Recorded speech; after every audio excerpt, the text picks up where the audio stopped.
As Republicans celebrated their tax bill passing Congress late last month, Iowa Democrats raised a toast of their own. Candidates for Congress and governor, gathered at the annual Progress Iowa holiday party, took turns recapping a year of sinking GOP poll numbers and Democratic special election wins, the waking of a sleeping bear, they said. If Trump were to run again, he'd be in deep trouble, said Janet Peterson, the leader of Iowa's Senate Democrats. A dog bites you the first time, it's not your fault. The second time it bites you, it's your own damn fault. Iowa, the epicenter of the Republicans' 2014 and 2016 surge, is not an obvious place for a Democratic comeback.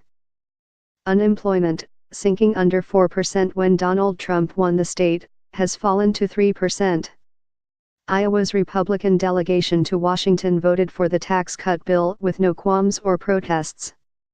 Iowans can also subtract their federal income taxes from their state income taxes, a bonus enjoyed in only 5 other states. Despite it all, Iowa has seemingly soured on the president and his party.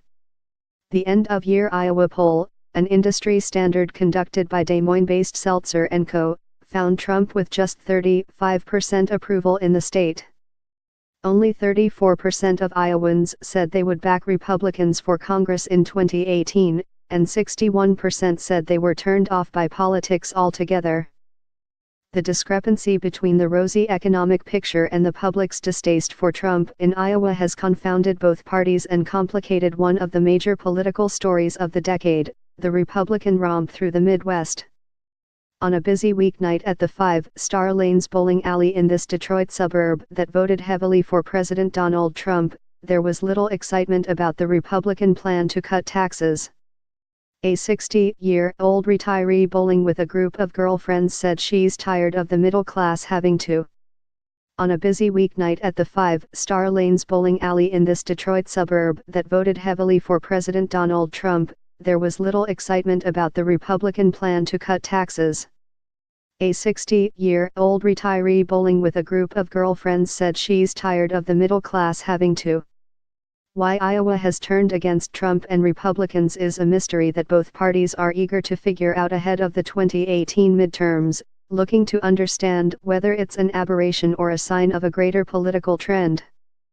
Republicans took charge of Iowa's legislature last January and since then have advanced the agenda they promised voters, pushing through tax cuts, passing labor rules that require unions to hold fresh elections and maintaining a privatized version of the Affordable Care Act's Medicaid expansion. Some conservatives saw it as a strong start and suggested polling that showed dark voter moods about Republican governance reflected a cynicism that would fade as the policies took effect. Throughout childhood, Doug Hilgendorf frequently received sage advice from his mother that he says might suit President Donald Trump now. Don't let your elephant mouth get ahead of your parakeet brain, Hilgendorf, 75, said while he sat recently in the back room of the Furniture Country store.